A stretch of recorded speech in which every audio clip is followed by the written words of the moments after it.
Liberals are panicking as MAGA united beautifully and gracefully in Arizona at a Charlie Kirk Memorial. The liberals are losing their minds over this. They didn't expect the turnout to be nearly as high as they thought it would be, and they're absolutely going off, making themselves look even worse on social media. Plus, President Donald Trump and RFK Jr. are finally tackling the health concerns that we all knew they were going to address, such as vaccine scheduling for early childhood, as well as Tylenol, interestingly enough.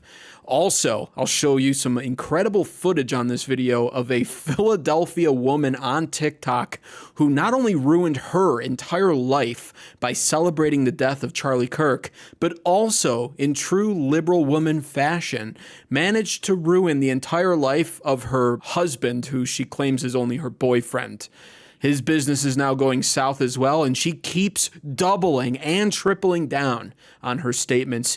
You won't believe what you see when I show you that. And then finally, we're going to address President Donald Trump getting set to address Antifa. Is it a terrorist organization? Does it deserve to be classified as such? We'll cover that all right here, right now on American Advocates. Hey, liberals, this is what unity looks like.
Massive goosebumps after watching that. It's one of the most incredible things I've ever seen.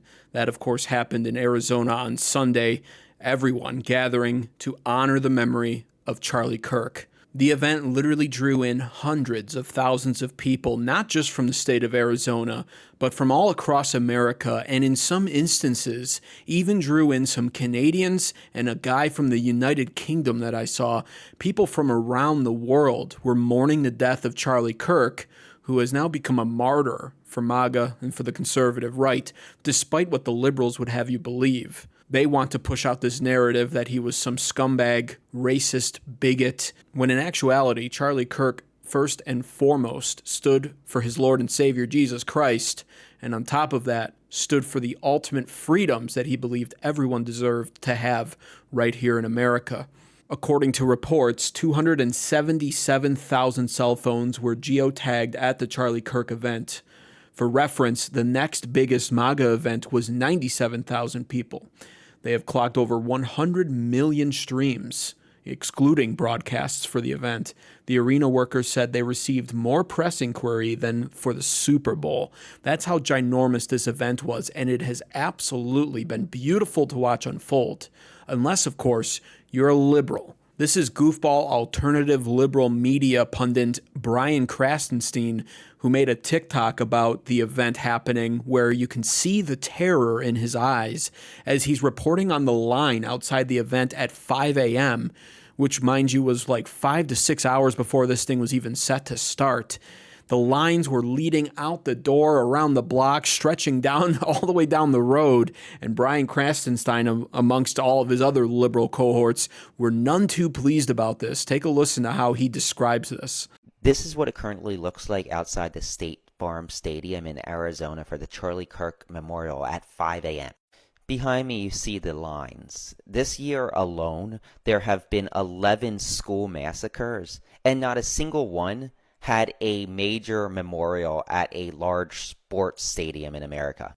There have been a total of 515 lives taken over the last 22 years in school massacres, and not one resulted in a memorial in a major sports stadium with tens of thousands of people. I'm not discounting what happened to Charlie Kirk, but America, maybe we have our priorities a little bit skewed. Just always with the virtue signaling with them, and what I would dare to even describe as a red herring. I know that would come across as offensive to some to describe it as that way, but of course we're aware of the school shootings. And it's not like conservatives, mind you, don't want to do anything about those school shootings. We do. We just have proposals on how to solve those or possibly stop them or at least minimize the damage of them. Proposals that the liberals don't like. The liberals are all about taking away rights and freedoms. They want the Second Amendment erased. And I find it ironic, mind you, that they want us to return back to the old ancient days when the Second Amendment was written. Only hunting rifles should you have. You don't need handguns. You don't need fully automatic assault rifles. You don't even need semi-automatic assault rifles. Just hunting rifles. Maybe shotguns too. What's ironic about that is Charlie Kirk was assassinated by the same kind of rifle that they would advocate that we were only allowed to own. That is, of course, provided that you're assuming it is a liberal who actually believes we should have the right to own any guns at all, because, mind you, the further left they move, the more extreme they get, and many of them think we should not have any guns at all. As if you can't just look over at the United Kingdom across the pond and see how that worked out for them. So we don't want to hear that anymore. But this is what they focus on as a red herring event, basically. That's what I'm calling it. I don't care. It's a red herring to discuss school shootings while we're honoring the life and legacy of Charlie Kirk. The event, of course, is for a man who built an incredible legacy. That's why this happened. They can't understand it because there's nobody on the left, by the way, that could draw a crowd like that size, where it was nearly 300,000 people massing together peacefully, mind you. They can't draw that.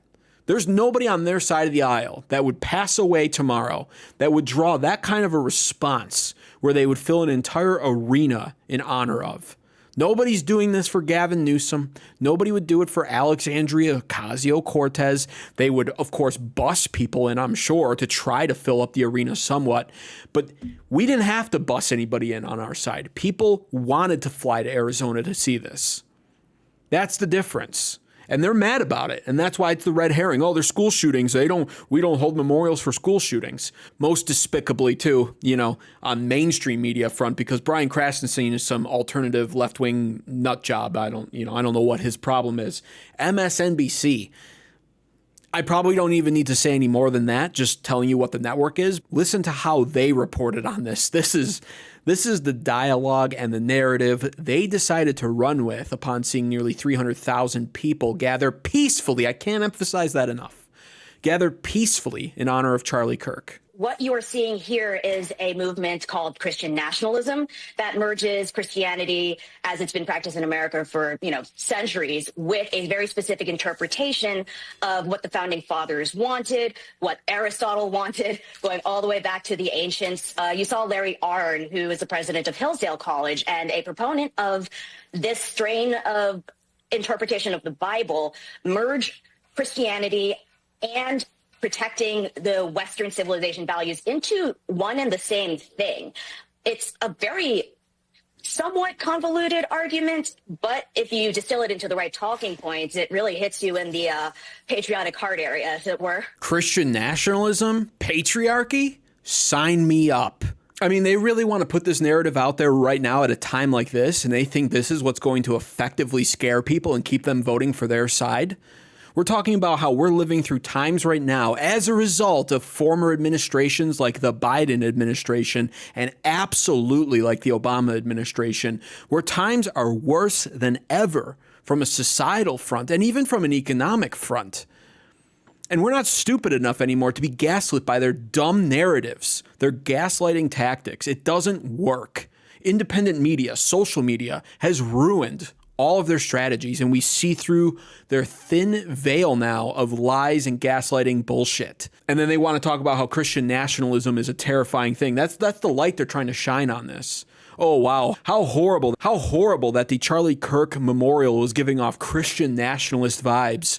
That terrible, terrible event we just witnessed in Arizona where they burned down buildings. Oh, wait. Well, where they were fighting each other and beating each other, and they were looking for liberals to assault. Oh, wait. Well, they were attacking police officers, and, they stomped one and put him in a hospital, and, the one might not make it now. Oh, wait. No, that didn't happen either. What did happen at the Charlie Kirk Memorial? People got together peacefully. They prayed. They worshiped God. They honored Charlie Kirk's legacy. They listened to stories being told about Charlie Kirk. And they ultimately left feeling inspired, hopefully to go out and vote next year during the midterms. We need to take more power back from these liberal nut jobs. But in sharp contrast to what we saw for the liberals' ultimate hero, their version of Charlie Kirk, that being, of course, George Floyd, we saw nothing like that. We saw, in fact, the complete opposite. We did see buildings get burned.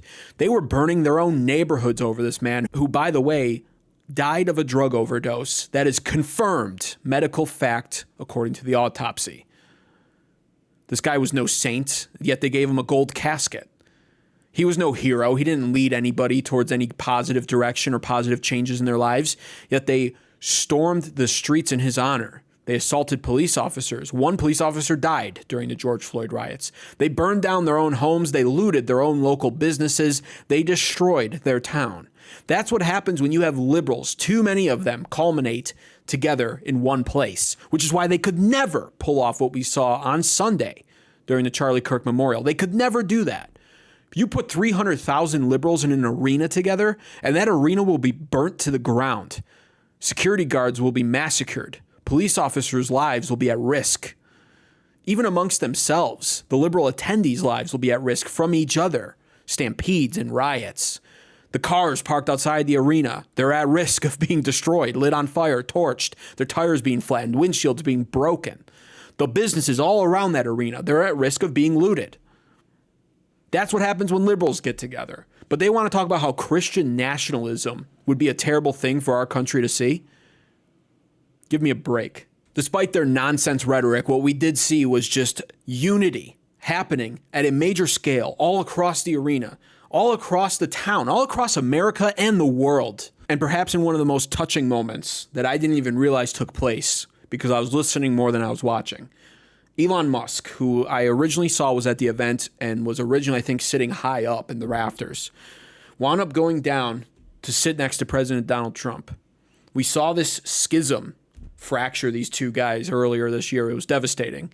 And it's tricky with these two guys because President Trump is easily the most powerful man in the world by default, being the president of the United States. Equally, almost equally at least, Elon Musk, the wealthiest man currently alive. That provides a great deal of power as well. And so neither of these guys need each other, and there's a lot of ego there. And, it was tragic to see how this relationship apparently ended.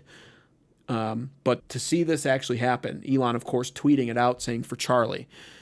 And some people don't realize this, but Charlie Kirk actually was also devastated when these two had their fight. And he always advocated for them to talk it out, forgive each other, and to move on together because the country would be better off with these two forces working together. So this was an incredible photo to see. And once again, the liberal media will not celebrate this. But anybody with a conscience, anybody who cares about America knows that this is a good thing to see right here. In fact, Benny Johnson was also at the event, and he got to actually speak with Elon Musk after that photo was taken. I actually really like this account right here. Take a listen to it. But the cornerstone of it all, to unite the world's most powerful, richest private civilian with the world's most powerful public figure, Donald Trump, Charlie said in this chair right here, he hoped that it happened. There's a clip that went viral yesterday. Charlie saying, I pray that Elon Musk and Donald Trump reconcile. And they did so at Charlie's funeral in Charlie's memory. Mm-hmm. A profound and beautiful example of what Charlie constantly was doing for our movement. And he fused together the greatest schism that we've seen in the nascent Trump administration. He just fixed Trump and Elon together. We saw it live. And it's like the power of Charlie crying out. I mean, after death, crying out, and like still the power of Charlie, like bringing together these tectonic forces that should not reconcile. These are two stubborn men. These are two men that don't need each other, honestly. But Elon Musk told me this. He hugs Erika Kirk. He looks to all of us and he goes, if we don't hang together, we will surely hang separately. So let us unite. I was proud to sit with my president tonight. That's what Elon told us. That's what Elon told us backstage. Wow. That is an incredible story and truly a humble action for Elon Musk to take. I'm glad that he did. And, I don't know if it was just a temporary in the moment unification of President Trump and Elon Musk. Sometimes that happens too. You're just feeling the moment and you realize what actually matters in life. That is one of the things that memorials like that or funerals like that do. It reminds you of what actually matters in life. Because our egos do get in the way as we continue on in our everyday lives. We let our egos sometimes make decisions for us that aren't as wise. Our feelings tend to be an unnecessary barrier sometimes and cause us to do stupid things. But then moments like that occur, and then you remember, this is what matters. This is what's important. And I hope that wasn't just a temporary unification. I hope that is the beginning of them repairing what they need to and reunifying together for the good of America. Of course, President Donald Trump would later go on to speak on stage that day, and in true Trump fashion, first and foremost, in a touching moment, he greets Erika Kirk, the widow now of Charlie Kirk.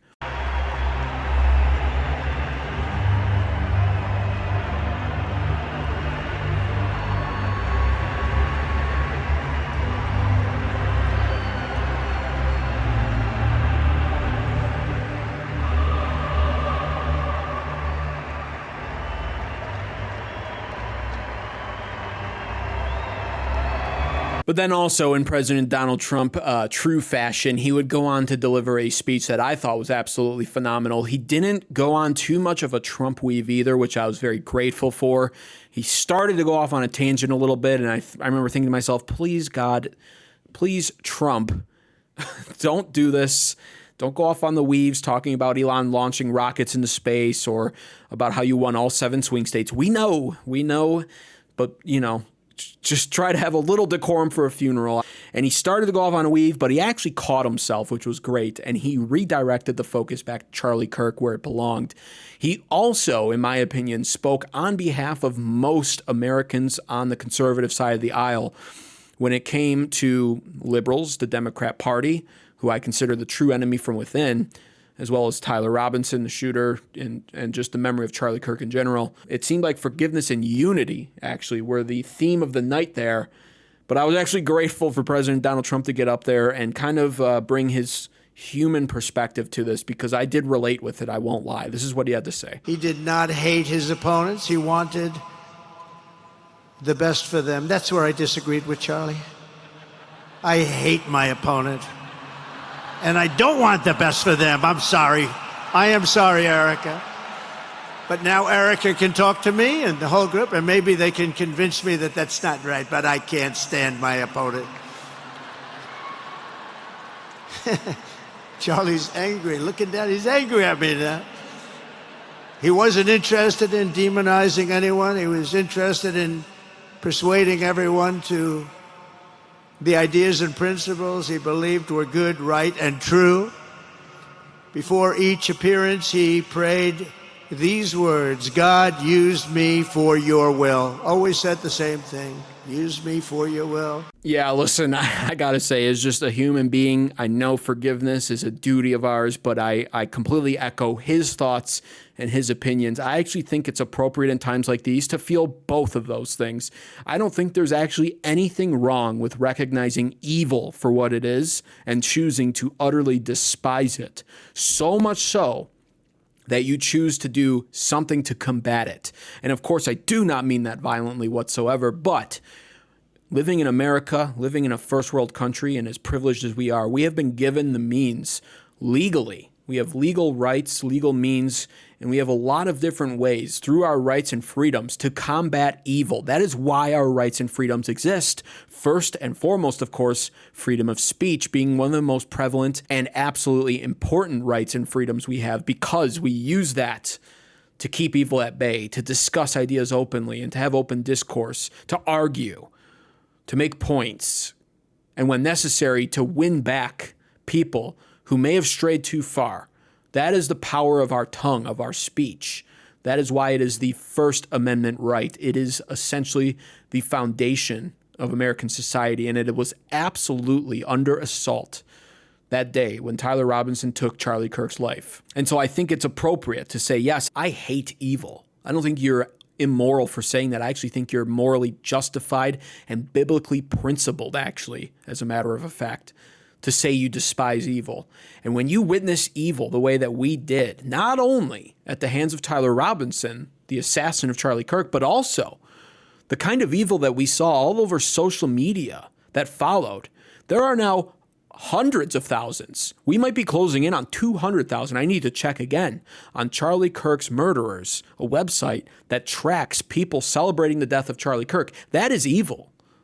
That's what we were staring down the barrel of in the coming days after Charlie Kirk's assassination, where they were celebrating his death. A small percentage of them celebrating took it a step even further, and they wound up advocating for more of that to happen. I'm a small channel, and I received death threats. I have 1,300 something subscribers. My channel's just getting started. I only created it 7 months ago, and I received comments about how I should be next and how I should share the same fate. I have no influence in this world yet. And they came after me, let alone the big names. I can only imagine what a Tim Pool is receiving, or a Ben Shapiro, or a Benny Johnson, or Megyn Kelly, any of them. Their inbox has got to be flooded with nut jobs. It's a scary thought, and it's evil, and I hate it. And so I agreed very much so with President Donald Trump's words there. And I don't think it ruined the mood of the evening. I think it was actually very necessary for him to say what he said, because the forgiveness and unity was overwhelmingly the most important part of that evening on Sunday. And I appreciate and respect that and agree with it being that way. But it's an important reminder that the battle of good and evil always wages on, even past forgiveness. And forgiveness is not synonymous with exoneration. The two are not mutually inclusive.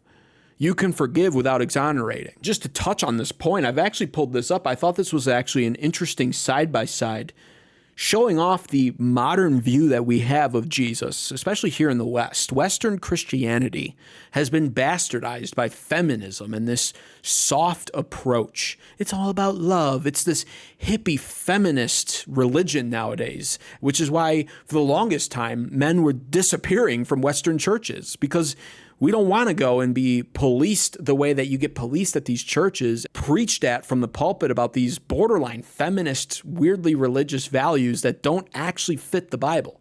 And so you have this modern Jesus that so many people hold dear to them, and perfectly, of course, winds up helping them continue on the wrong side of the political aisle, the liberal side.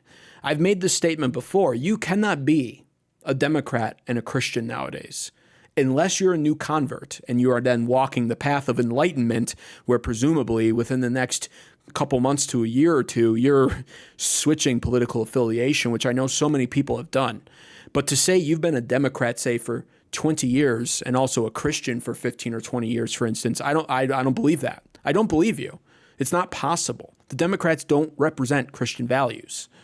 So modern Jesus preaches only on love, gives you health and wealth, never says anything negative, loved and accepted by the world, which is right there how you know it's a false doctrine, because he wasn't even accepted by the world when he came here in the flesh. Serves your will, not God's will. This is one that fundamentally people have no understanding of, and hates to offend you or others. But the biblical Jesus, you can see under the green there, preaches God's righteousness, gives salvation, hope, and joy, warns of sin, judgment, and hell. Yes, those are all coming. Is hated and despised by the world, exalts God the Father's will, and offends the world with the truth. Just like Charlie Kirk did when he was alive, huh? Isn't that interesting? That's exactly what wound up happening, too, if you think about it. Charlie Kirk preached on salvation and hope and joy. He preached on God's righteousness, which is why he was a conservative. He became hated and despised by the world, which ultimately wound up costing him his life. He always exalted God the Father's will. As we heard President Donald Trump say, his prayer was the same every day before he went out. God, use me for your will. And Charlie Kirk ultimately wound up offending the world with the truth, using his First Amendment rights to do so. And again, it cost him his entire life. But that is the true biblical Jesus. And that brings me back to my whole point. Forgiveness doesn't mean exoneration. We don't have to be so soft in this world as Christian conservatives. We don't have to just sit there and take it. And while certainly we see the effect of being martyred for your beliefs now in the form of Charlie Kirk, that doesn't mean that we're all called for that. That doesn't mean we all have to sit idly by and accept our fates. It is our duty to preserve our society, especially here in the West, where God has blessed us with the incredible privilege of living in such a country where we can openly worship him freely and where we can openly speak the truth without fear of consequence. Now, of course, I'm going to switch up tone here a little bit. You can already see where I'm going next. I'm going to bring this down a little bit from riding the high of purpose and religion and Charlie Kirk's memory back to the liberals because they just don't grasp it. And this will be a sharp contrast to everything I was just saying with Don Lemon here. They don't get it. And this video represents how they don't understand it. This is Don Lemon's point of view of the Charlie Kirk Memorial. This is what he saw happening that Sunday as he describes it. Take a listen to this. Is that what happened in Arizona this weekend was not just a memorial. It was something else entirely. People will tell you that it is about grief. It was about grief, about honoring a man's life, about faith. And on the surface, maybe it looked like that. Tens of thousands gathered. The music swelled. I'm sure some of you saw it. I just saw some of the sound bites. There were prayers and tears and moments of silence. But if you stayed long enough for the little bit that I could stay, and then I said, you know what, I'm out. If you listen long enough and close enough, if you stayed long enough and you listened close enough, you could feel the ground shifting beneath you because that wasn't just about a man who died. This was about a movement claiming divine permission to rule. Can I get a witness? And all of the sound bites and the words used will reveal to you exactly what I said. It was a revival meeting wrapped in a memorial, a political rally dressed as church. And by the end of the night, it was clear this was not only about Charlie Kirk's death, it was about his afterlife in politics. Donald Trump stood on the stage like a man at the center of a prophecy. He called Charlie Kirk a martyr. Other politicians promised to carry out his mission. The crowd cheered as if the passing of the man had lit some sort of sacred fire. It did wind up lighting a sacred fire. So he understands it. And the truth of the matter is he's angry about it. They didn't want Charlie Kirk to be the martyr that he became. They know what's happening. At least some of them do, like Don Lemon here. And they don't know what to do about it. What they saw genuinely terrifies them, and it should. The Conservative Party will be more unified than ever because of Charlie Kirk's death. This has only made us more powerful now as a party. And all of the young people that Charlie Kirk was so good at connecting with that upset the liberals, that made Tyler Robinson want to shoot him in the neck, all of those young people are now galvanized against the liberal party, especially the Gen Z men. I can't emphasize that enough. The Gen Z men are wild when it comes to their conservative beliefs. They're shifting so far to the right, it's actually unbelievable. The women, on the other hand, need work. Gen Z women are shifting more to the left, if anything, and it's creating a huge divide, which will be another problem to talk about another day. But for now, what we saw, especially in that crowd, if you go back and watch the footage of it, you saw a lot of young men. You saw a lot of young men age 18 to 35 in that crowd. That can and does and absolutely should terrify the liberals like Don Lemon. And of course, he wants to disparage the event. It was church wrapped in a political blanket or whatever he said it was. Well, go figure. Charlie Kirk was both a born-again Christian who honored God, but also was an incredible political pundit. He was a man who was focused on politics and obsessed with fixing our liberal institutions by breaching them outright. A modern-day Apostle Paul is how I would describe Charlie Kirk. And if you're one of those phony Christians who's also a liberal, you just really got upset at me making that comparison. And I'm glad you did. The liberals want to talk about how we need unity, which is convenient, right? Because they have spent the last 10 years demonizing us, using disparaging rhetoric, calling us bigots and fascists, comparing us to Hitler. All they've done is dehumanize us, which is, of course, galvanize their own party against us in violent fashion, and has led to stuff like this happening. President Trump, let's not forget that assassination attempt, which was also celebrated again by the liberals, mind you. All the jokes, oh, why he was off by 1/4 of an inch. Why did he have to miss? Why did this have to happen? Why couldn't he have succeeded? All of the jokes. We don't forget that. We're never going to forget that. Fast forward just a year, and you have an even crazier assassination attempt on a man who held no political power. All he ever did was speak his mind and show up with a microphone and a smile, anxious, willing, and excited to talk to young kids who had been indoctrinated by scum liberal institutions their entire lives. And he's the one that paid the price for it. And after that, they celebrated it even more widely than I remember them celebrating Donald Trump's assassination attempt in Butler, PA. Hundreds of thousands, I can't emphasize that enough, over 100,000 logged and documented accounts of these people celebrating. This is not some radical small handful or couple of dozen of people. 100,000 plus of them celebrated it. And then they conveniently want to say, first of all, they want to go on to blame the shooter on MAGA. They want to try to say, well, your side did it too. The gall. And then when they can't defend that point anymore because, evidence is a pain in the ass if you're a liberal, right? Time and evidence and logic. Those are the three main components that are the enemy of the left, because logic can be employed almost immediately, right? You can literally use logic immediately like everyone else did when Charlie Kirk died. Oh, he was killed. I wonder why. Maybe because he was a staunch conservative. I'm sure he was taken out for his beliefs. That's logical. Of course, the liberals at the time, no, that's not why. We don't know what the motive was yet. Then you have evidence and time, and those two culminate together once again to always diffuse liberal narrative. And after all of that's done, now they're backtracking. Calm down, they want to tell us. Calm down, let's unify. Now that we've succeeded in killing one of your most prominent right-wing voices, now let's unify. Too late. Too late to unify, that is, with the left. But that's because why would we ever want to unify with them? I certainly don't want to. Their behavior is disgusting. They're illogical, they're over-emotional, and they don't stand for any values I represent. But unity looks like this, and it's born out of grace, humility, forgiveness. It's maintained through those things as well. The left's ununified. They'll never unify with us, and we don't want to unify with them. But this is what unity looks like. I'll wrap up this first part of the story with Erika Kirk right here.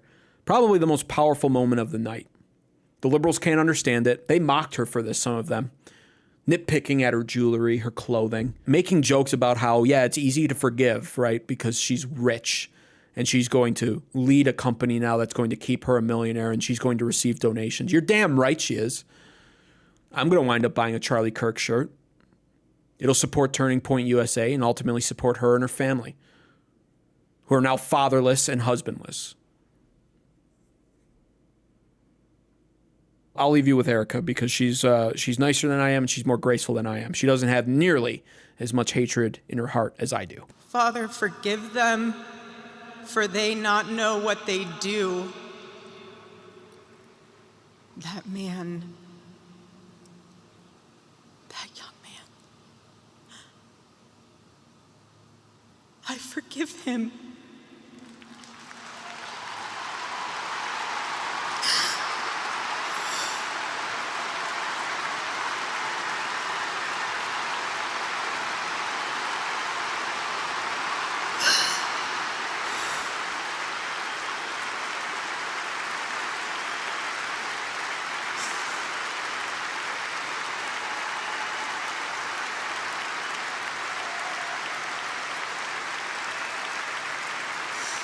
And now for our next story. You knew this time was coming. I certainly did. I actually voted with even more enthusiasm at the time for President Donald Trump back in November, knowing that man, RFK Jr., was going to be heading up the Human Health Services Department. Yes, a 71-year-old man who can do pull-ups, push-ups, bench press, squats, runs, all of that. In peak physical condition for a 71-year-old, replacing somebody who had absolutely no business being there, replacing quite a few people who had no business being there, mind you. Despite all of the criticism he received, this has been his life's mission for decades. The Charlie Kirk of our health. This is what RFK Jr. has prayed, according to him, for nearly 40 years to be able to do. And now, teaming up with President Donald Trump, he's pulling it off. Of course, the news setting the liberals off.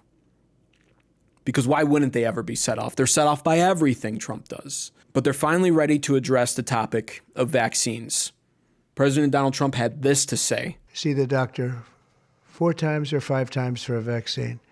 Don't let them pump your baby up with the largest pile of stuff you've ever seen in your life going into the delicate little body of a baby. Even if it's 2 years, 3 years, 4 years, you just break it up into, I would say 5, but let's say 4. 4 visits to the doctor instead of 1. And certain things I think you should do. We've already taken out and are in the process of taking out mercury and aluminum now. You know what mercury is. You know what aluminum is. Who the hell wants that pumped into a body? And there were rumors about both of them for a long time. But we're having them taken out. We're having them taken out of the vaccines. Some 40 to 70% of mothers who have children with autism believe that their child was injured by a vaccine. President Trump believes that we should be listening to these mothers instead of gaslighting and marginalizing them like prior administrations. Some of our friends like to say that we should believe all women. Some of these same people have been silencing and demonizing these mothers for 3 decades because research on the potential link between autism and vaccines has been actively suppressed in the past. It will take time for an honest look at this topic by scientists. And here's the thing. An honest look is all people actually want. We want actual confirmation. We want updated research and scientific analysis on these vaccines. In my own personal life, I know several people who have had children and have had to make the tough decision of what to do when it comes to this ridiculous and ominous early childhood vaccine schedule. And I know a lot of them, in my opinion especially, made the right decision by opting out of those, or at least most of them, because it's absolutely ludicrous. 40 to 70% of mothers total, that's the percentage, who have children with autism that believe their child was injured by a vaccine. And correlation doesn't always equal causation, but that is definitely worth looking at. In more groundbreaking news as well today, Tylenol, trending alongside Dr. Trump, became a headline as RFK Jr. would go on to announce this study and what they're finding out about Tylenol, possibly. I have to emphasize, possibly. But take a listen. First, HHS will act on acetaminophen. The FDA is responding to clinical and laboratory studies that suggest a potential association between acetaminophen used during pregnancy and adverse neurodevelopmental outcomes, including later diagnosis for ADHD and autism. Scientists have proposed biological mechanisms linking prenatal acetaminophen exposure to altered brain development. We have also evaluated the contrary studies that show no association. Today, the FDA will issue a physician's notice about the risk of acetaminophen during pregnancy and begin the process to initiate a safety label change. HHS will launch a nationwide public service campaign to inform families and protect public health. FDA also recognized that acetaminophen is often the only tool for fevers and pain in pregnancy, as other alternatives have well-documented adverse effects. HHS wants, therefore, to encourage clinicians to exercise their best judgment and the use of acetaminophen for fevers and pain in pregnancy by prescribing the lowest effective dose for the shortest necessary duration and only when treatment is required. President Donald Trump would go on to wrap up that portion of the speech where they were discussing the vaccines, the Tylenol, all of that. He would go on to say this.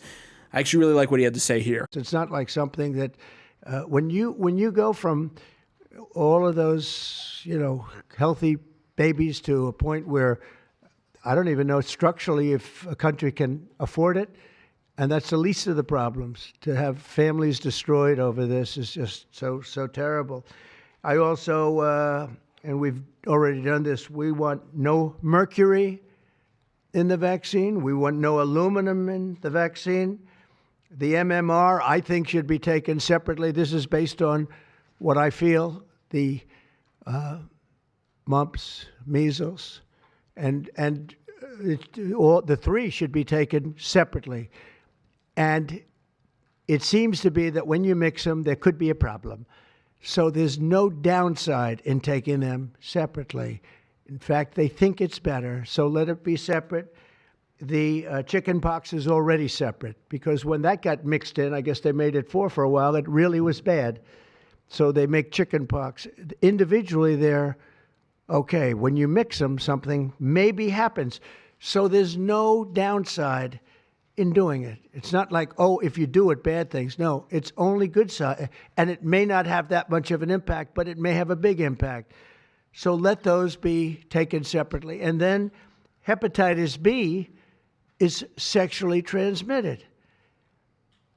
There's no reason to give a baby that's almost just born hepatitis B.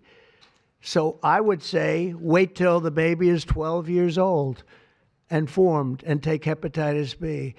And I think if you do those things, it's going to be a whole different, it's going to be a revolution in a positive sense in the country. Multiple revolutions happening on multiple fronts, all in favor of the Conservative Party.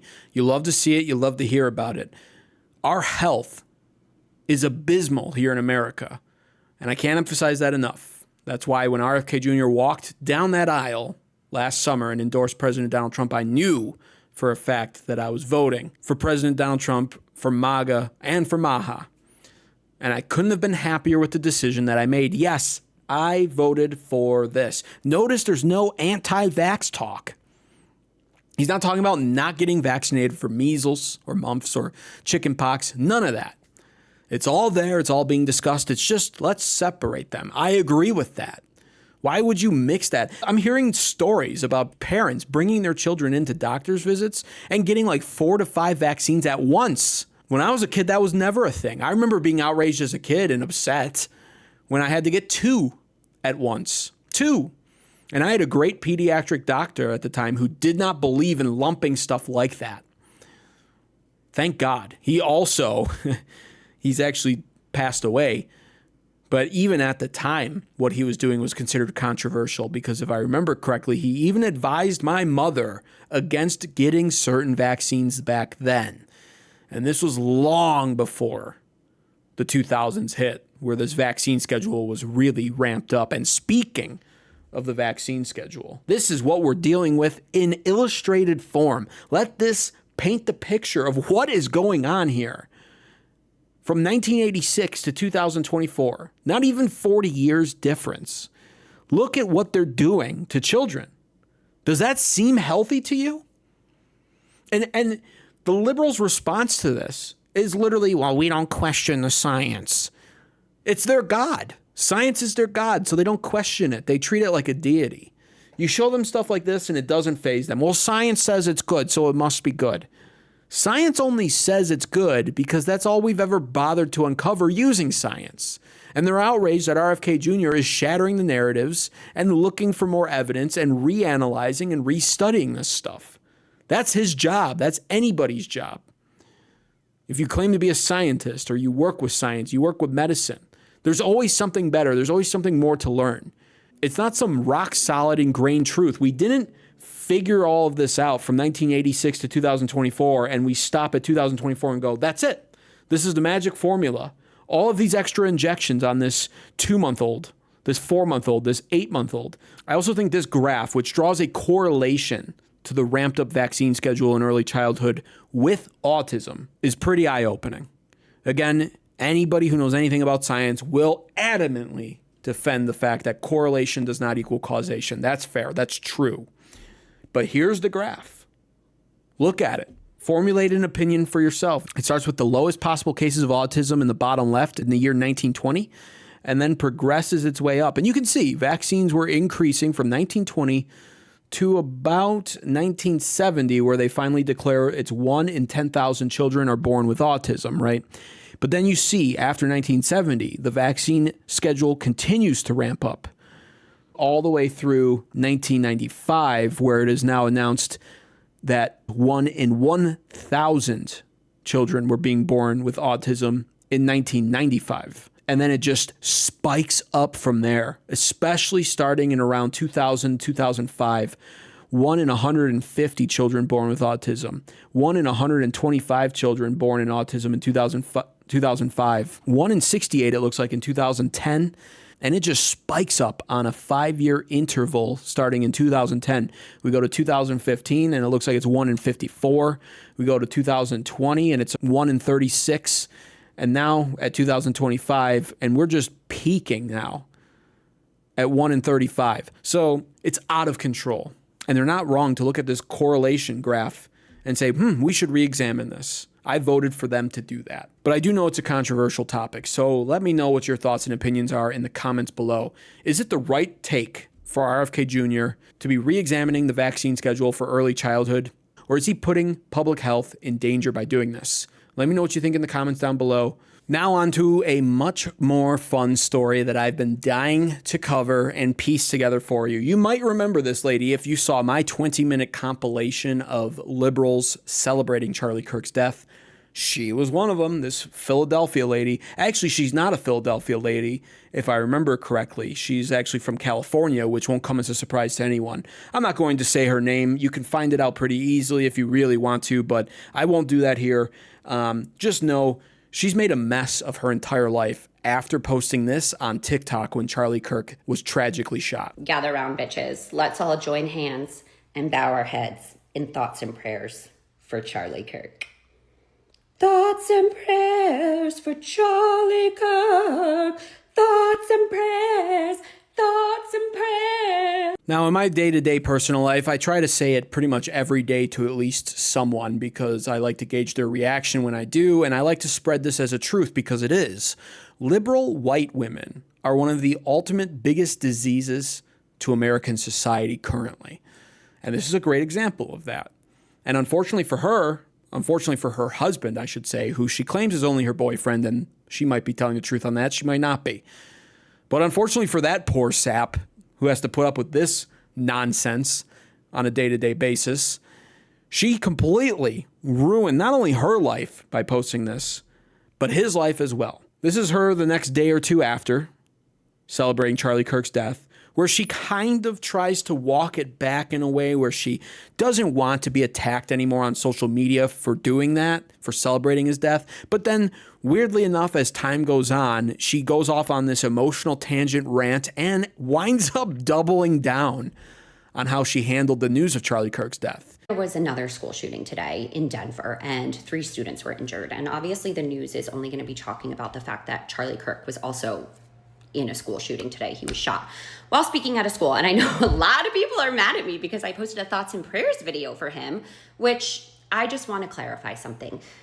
The exact reason why I posted what I posted is because not even minutes after we found out that Charlie Kirk was shot, we found out that 3 more children were shot at school. So yeah, I care about the innocent children who go to school to learn, to get an education, who are children, minors, who are senselessly gunned down at school for doing nothing, for wanting to go and learn. I lose my sympathy a little bit when someone uses his entire life and his entire platform to spread racism, hate, bigotry, misogyny, anti-trans, anti-gay rhetoric. I mean, everything you can imagine this man has done. And not only that, he himself has said that some deaths are worth it so we can have the Second Amendment right. And some amount of gun violence is worth it to obtain our Second Amendment right. So yeah, my sympathy lie with the innocent children and not with Charlie Kirk. And I offer him thoughts and prayers, which is what he can offer us after every time a child is senselessly gunned down at school. I hope, and I truly actually hope, he makes a full recovery so he can go on to become a gun violence and a gun control advocate. But most likely he won't do that, even if he does make a full recovery. And so there you go. Even in her damage control post, this bimbo couldn't get her act together to be able to at least try to humble herself and control the damage that was incoming to her personal life. She just wound up doubling down at the end. Well, you know, this is what he said. The same nonsense liberal rhetoric of, well, he said some gun deaths are necessary for our Second Amendment right to exist, as if we haven't heard that a gazillion times already. Or how the virtue signaling with the school shootings. Her first video had nothing to do with that. She literally was just creating that first video to gloat about how a right-wing prominent conservative speaker and activist was fatally shot in the neck, and she knew it. She knew it. And that's all she was doing. She didn't mention anything in her first video about school shootings. She wasn't there to take that stand. She's using it as a cop-out, and it's actually making her look more reprehensible, more despicable, and just showing off how disgusting she is, along with all the other liberal white women in this country. They're all disgusting. And because of her inability to backtrack and to, first of all, just delete the video, which she took too long to do. She ultimately deleted it, but she took too long. She left it up way too long. Then she just tried to walk it back and failed. She failed to even apologize. She just came up with excuses and deflections on why she did what she did and virtue signaled about school shootings that nobody believed and yada, yada, yada. And because she failed at damage control there, she wound up causing her husband or boyfriend's business. He owns a business, apparently. They found it. Conservatives found it. Cancel culture's on our side now. We know this. We're employing it against the liberals. And they got him good. They tanked his business on Yelp. They've bombed him with bad reviews.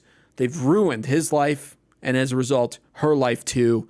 And this is the final video of her now addressing that. September 10th, when Charlie Kirk was shot, I posted a video offering him the same thoughts and prayers that he offered after every child was senselessly gunned down while at school.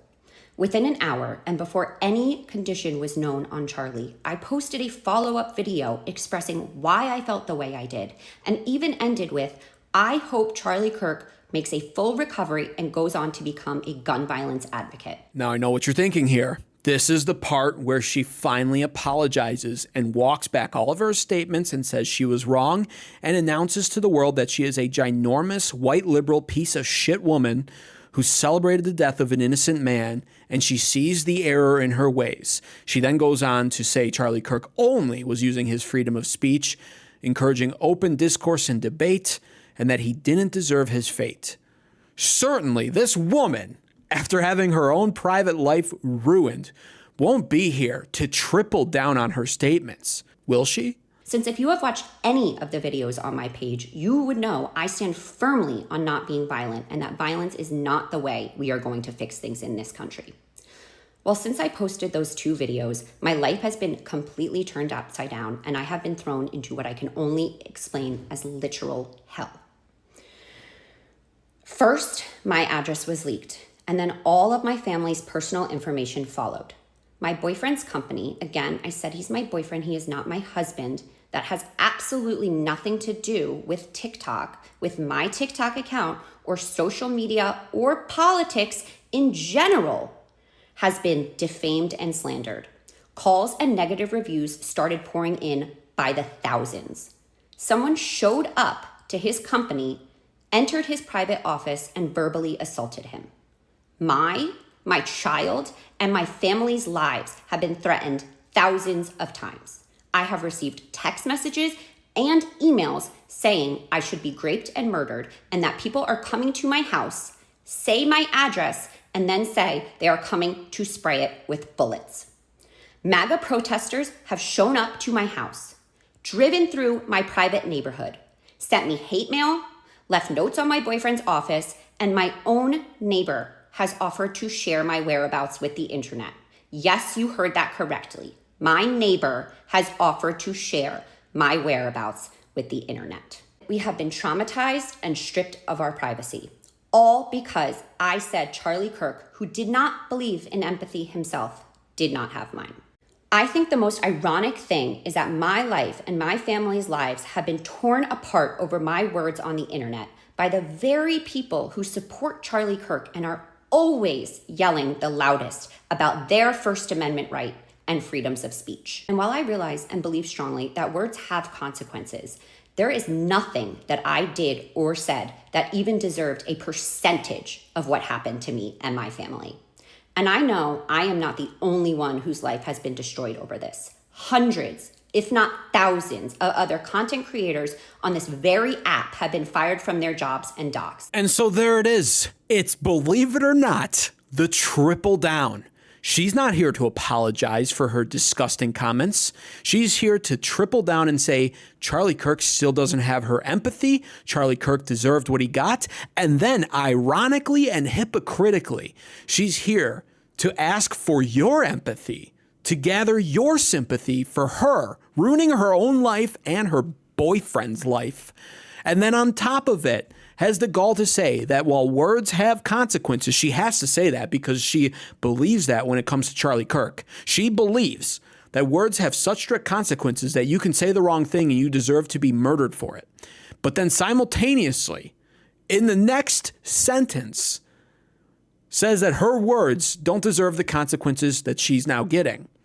And in truth, I will of course advocate for zero violence. We should not be doxing people. That much I will say. But on the flip side, if you're going to be a disgusting liberal on social media and you're going to use your real full name on an account while doing so, what do you expect? It's the internet. She wants our empathy, but gave none to Charlie Kirk. So you'll have to forgive me for saying she doesn't have my empathy at all. And I must say, that really terrifies me because it makes it clear that these people only want us to have the First Amendment right and freedom of speech when it fits their narrative.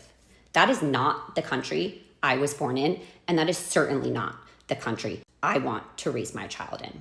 So today I come to you with a few calls to action. First, if you or anybody you know has been doxxed, harassed, threatened, or fired, please reach out to me via email. I just want to take a moment to laugh once again about the irony that's it just goes right over her head. She doesn't realize what she's saying. She's literally on one side advocating for what happened to Charlie Kirk because he used free speech, while on the other side complaining about how her free speech came with a bunch of consequences that she didn't like. And then she goes on to say she doesn't want to raise her children in this country anymore because it's not the country she grew up in. Please, by all means, get the hell out of our country then. Take your rotten, disgusting children with you that will no doubt be raised to be liberals. And I'm sure you're actually in the process of transgendering at least one of them right now for your own virtue signaling purposes on your social media, you disgusting bitch.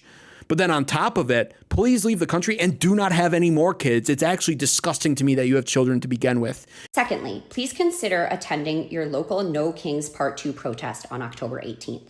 And third, if you are a California resident, please get out and vote yes in person on November 4th on Prop 50, the Election Rigging Response Act. I'll end with this. Right now, the most important thing we can do is support each other. Fascism hates community, so right now we must build community. What an absolute dunce. And, you know, she ends it with some liberal activism calling for them to support Proposition 50 in California, the Election Rigging Response Act. This is her pathetic attempt to fight back and feel like she's getting vindicated. That's, of course, the Gavin Newsom bill that he wants to sign into effect that will literally take away the rights of California state citizens when it comes to redistricting their own lines. Gavin Newsom wants to seize control of that from them so that he can gerrymander California even more in response to Texas's lawful redistricting. But, you know, the whole thing is, what a disgusting, idiotic, by the way to ruin your life. Celebrating the death of an innocent man and then not knowing how to walk it back. Accountability goes right over her head. Her boyfriend's business is ruined. Her life is ruined. And I don't advocate for the doxing or violence of anything centered around that woman's life. That's reprehensible. You should never do that to someone. However, if she doesn't want to deploy empathy for an innocent man who is a father and a good husband, then I will deploy zero empathy back, especially when she has a pattern of being a gross liberal activist on TikTok before. This is an older video that I wound up digging up from her where she was discussing Target and how it was time to boycott Target because they got rid of a lot of their transgender LGBTQ plus crap clothing and merchandise out of their stores. And they were essentially removing a lot of DEI nonsense from their stores. So she wanted to boycott them. But on the flip side, she also said that Target could make amends by reinstituting all that stuff. And then her words, you'll hear them in a second. Literally, she says they could really make it up to her by banning conservative Christian white men from shopping in their stores. Because they support us. But yes, we are not going back to Target. Not now, not ever. I don't fucking care. They could literally say that they only support DEI. Actually, in that case, we might go back. If they said no white, straight Christian males allowed, it might be like a really safe place, but that's for a different time. Yeah, she sat there making that video thinking she was so cute. And the problem is with these people, they live in a complete echo chamber that bounces all of their thoughts and ideas back to them and says, yeah, that's a good idea and that's the popular idea. It's not. She looks stupid. And that video right there is the neat little bow that I wanted to tie up on this gift to all of you, where you could hopefully get to watch the complete fallout and destruction as a result of the consequences she's now facing for celebrating the death of Charlie Kirk. And may many more liberals face a similar fate. Again, without the violence, without the doxing, but let's dish out some real consequences to them. The same consequences, mind you, that they've been telling us for years come with freedom of speech. It's always been the liberals to remind us that freedom of speech doesn't mean freedom from consequences. They just don't like it now that the tables are turned. But turnabout is always fair play. Now be sure to be on the lookout for future episodes like this. I will, of course, break apart long episodes like this into multiple videos. That's the whole point of this. And in the future, I will be doing live presentations of these videos. Live streaming is coming to this channel at some point in time. I'm trying to get it done quick.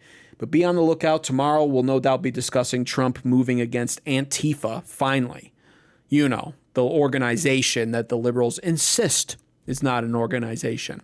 Well, Trump's not buying that anymore, and it looks like he'll be signing an executive order that declares Antifa a domestic terrorist organization. That'll just be one of the stories we cover tomorrow. I'm sure there will be a lot more developing before and after that moment I'll discuss as well. Thanks so much for watching this, especially if you made it all the way through this long video here. Be sure to give a like, leave a comment, because that helps in the algorithm. Share this with people, and subscribe to American Advocates for more content like this.